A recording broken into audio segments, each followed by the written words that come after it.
Quer ver pessoas que também se estressam com facilidade? É quem corrige a mesma coisa várias vezes. Quem corrige 2 vezes uma pessoa, um filho, marido, esposa, colaborador, com a mesma correção, é o quê? Um pouco chato. E 3 vezes? Muito chato. E 4 vezes ou mais?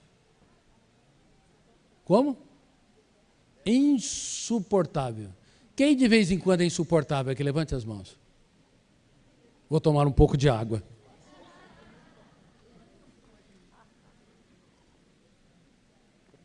Quando você corrige, é gostoso quando alguém nos corrige? Em primeiro lugar, não é gostoso, não é agradável.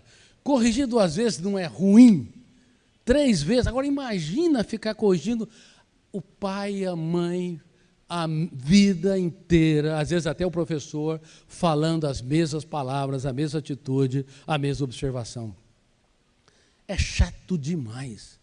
Só que nós não entendemos que, já que a emoção é real e o pensamento é virtual, eu tenho que usar estratégia. Eu vou aplaudir as pessoas que falham. Eu vou dizer, ó, parabéns, você é incrível. Agora pense no seu comportamento e eu saio do lado. Quantas vezes com as minhas filhas, elas estavam fazendo arte, e a minha esposa, eu sou médico, minha esposa é médica, ela já tinha uma atitude diferente da minha. Ela queria puxar a orelha, dar broncas. Falava, calma, fique tranquila. Filhas, vocês tiveram um comportamento, eu amo vocês, vocês são inteligentes, mas o comportamento que vocês tiveram machucou o papai. Vocês não vão me perder jamais como pais.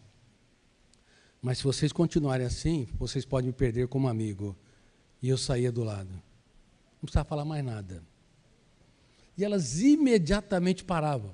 E tinha a minha sogra, que era psicóloga, também era do método antigo. É o método de pressionar, de criticar, de colocar limite a ferro e fogo. Nessa era da síndrome do pensamento acelerado, onde as crianças estão agitadas, você fala uma coisa, daqui a pouco elas rebatem, você fala uma coisa, elas nem estão te ouvindo, não funciona mais.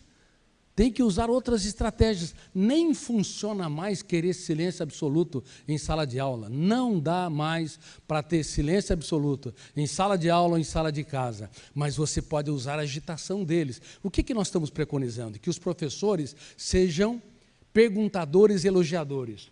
Cada professor tem de fazer pelo menos 5 perguntas em sala de aula e distribuir 5 elogios, pelo menos.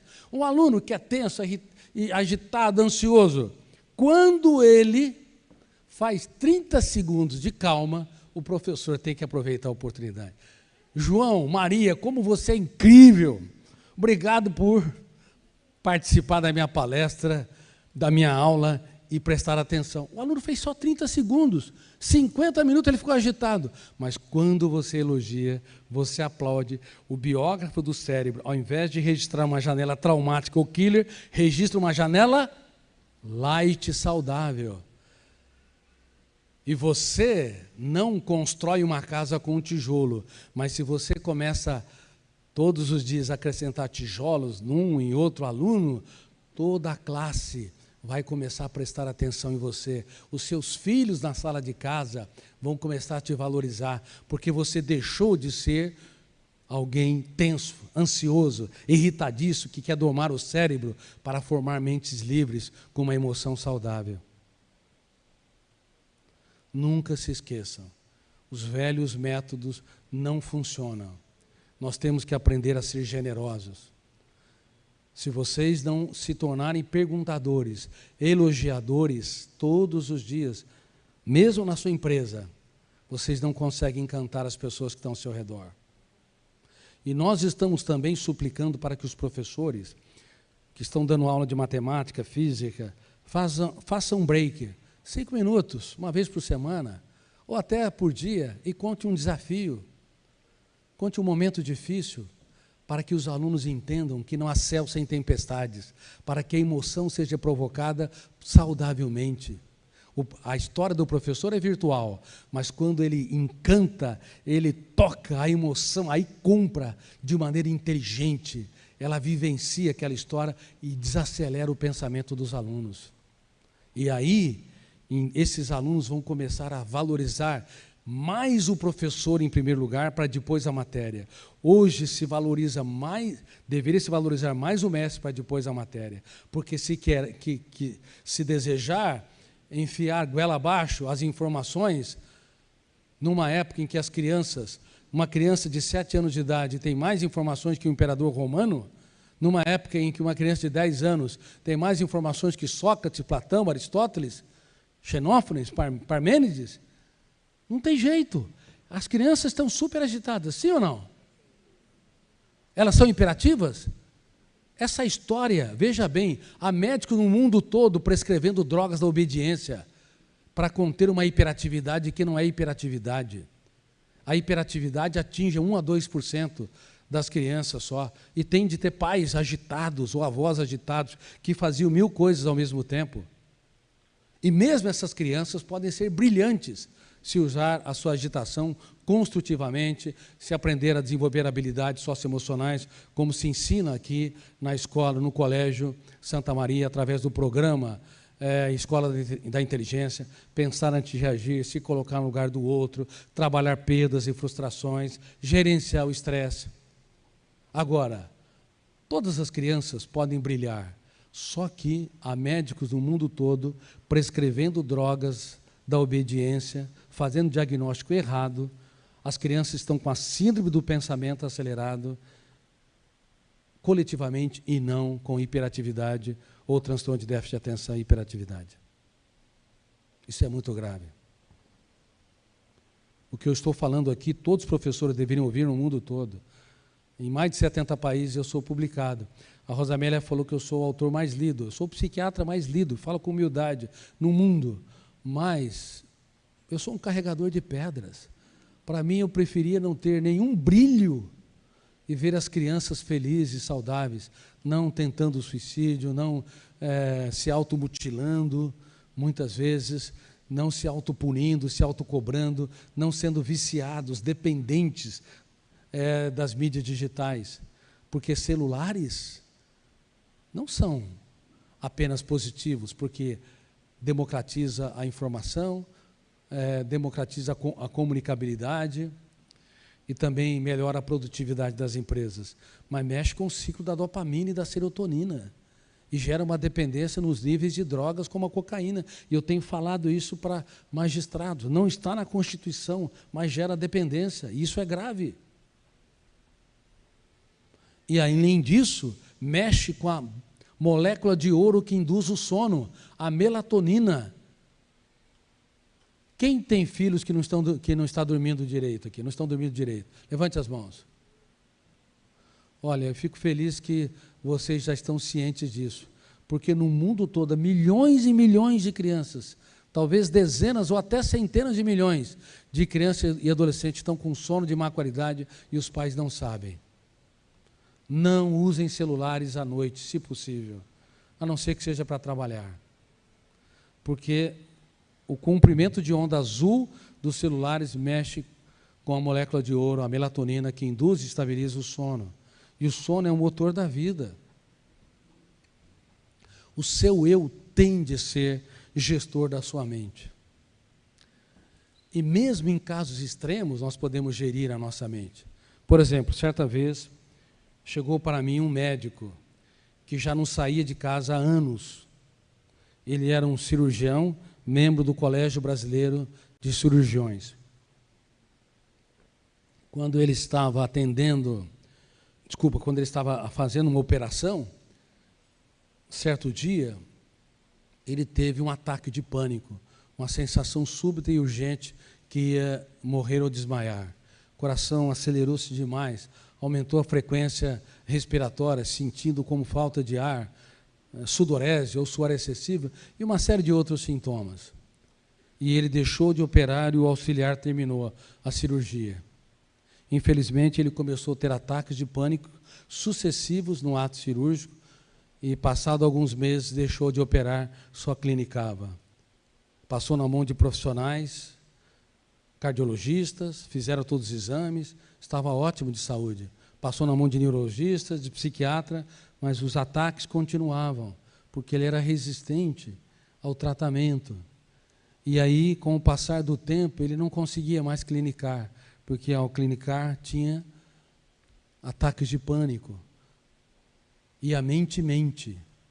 A mente é o fenômeno que mais pode contar mentiras para um ser humano. Ninguém pode mentir tanto para você do que você mesmo. Quando você sofre pelo futuro, a mente está mentindo, porque é uma possibilidade.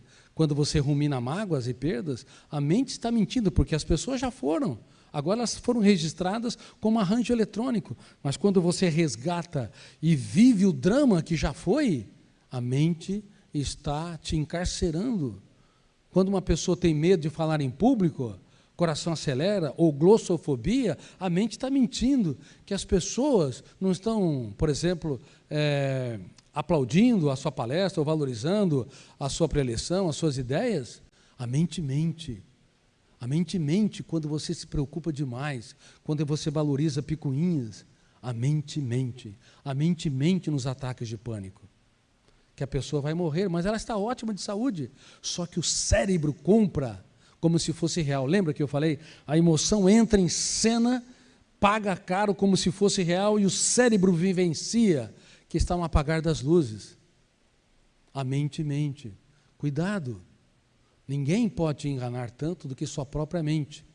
Por isso que o eu tem que confrontar, impugnar, discordar, sem ninguém estar ouvindo. Bom, ele passou anos em tratamento e não resolvia. Aí a sua filha entrou na faculdade de psicologia e quando as pessoas perguntavam para ela, o que seu pai faz? Ela tinha vergonha de dizer, porque o pai já não era mais um membro do colégio de cirurgiões, pelo menos não era um membro atuante. Ele, nos últimos anos, estava dentro de casa, com fobia social, medo de se expor ao público, isolado no seu mundo, encarcerado na sua mente. E aí ele chegou, nem olhava para mim, não olhava nos meus olhos. E nos últimos tempos teve até um diagnóstico errado, nos últimos anos, antes de se tratar comigo, diagnóstico de uma psicose esquizofrênica. A hora que eu conversei com ele, na primeira sessão, eu percebi que teve diagnóstico errado. Claro que ainda que teve bons profissionais que trataram dele, ele, como eu disse, a resistência dele se reinventar era grande. Ele não se abria para pensar que tudo aquilo era o teatro da mente humana e que o eu dele deveria resgatar a sua liderança. Até porque essas técnicas não foram aplicadas com ele. Mas quando eu conversei com ele, eu vi que ali estava uma mente brilhante, um eu encarcerado. E eu disse que eu expliquei para ele os fenômenos que constrói, que estão na mente humana. Eu falei que o gatilho abria a janela killer, a âncora fechava o circuito e ele estava preso no único lugar que ele deveria ser livre. E ele ficou impressionado. Eu falei, você é menos doente do que você imagina. E você pode reeditar as janelas traumáticas se o teu eu deixar a plateia, entrar no palco e começar a ser o diretor do seu próprio script. E falei de uma técnica chamada DCD, duvidar de tudo que o controla, criticar cada ideia perturbadora e determinar não ser servo, determinar ser autor da própria história. Eu pedi para ele fazer isso fora do consultório, porque no consultório é um ambiente controlado, como eu treino os psicólogos, como eu treino várias pessoas na área de saúde mental. Nesse ambiente controlado, é difícil aparecer os cárceres mentais, mas lá fora é que eles aparecem. Lá fora, eles podem não estar só e não estar de mãos atadas. Se eles duvidarem de tudo que os controla, criticarem com autoridade emoções tensas, criticar essa emoção que compra o que não lhe pertence, criticar ideias perturbadoras de que ele não conseguirá ter uma mente livre e saudável, e determinar ser gestor da sua emoção, desenvolver estratégias para se reinventar. Essa técnica ela é muito poderosa, tanto para prevenir transtornos emocionais, para vocês prevenirem, protegerem a sua mente. Todos os dias, é como um banho, como uma ducha intelectual. E ela é importante também psicoterapeuticamente. Por isso que, depois que eu a desenvolvi, vários psicólogos de várias correntes, psicanalítica, comportamental, cognitivista, positivista, começaram a utilizá-la. Bom, vocês não podem imaginar o que ocorreu. Depois de 4 a 5 meses, ele estava atendendo novamente, e feliz da vida, animado, e eu falei, cada recaída não deve fazer com que a tua mente continue mentindo. É uma homenagem para que você retome a capacidade de ser líder, retome a capacidade de reeditar as janelas traumáticas e se tornar, o tanto quanto possível, autor da sua própria história. Então, as recaídas, quando você perde a paciência, quando você é tímido e se torna cada vez mais, você duvida da sua timidez, da sua insegurança e vai formando janelas, ou você é hipersensível, pequenos problemas têm um impacto muito grande, não importa a característica doentia. Quando você está em processo de reorganização da sua história e você recai, não se puna, não se cobra, se abrace. Por que muitas pessoas não vencem a sua timidez? Porque quando elas estão no processo, de repente elas se autopunem, não conseguem brilhar numa determinada hora, e elas voltam a achar que estão escravizadas a vida toda com aquela característica de personalidade. Tem pessoas que são impulsivas. Fala, doutor Cury, eu não levo o desaforo para casa. Claro, você é um desequilibrado. Não vai levar desaforo para casa. É bateu, levou.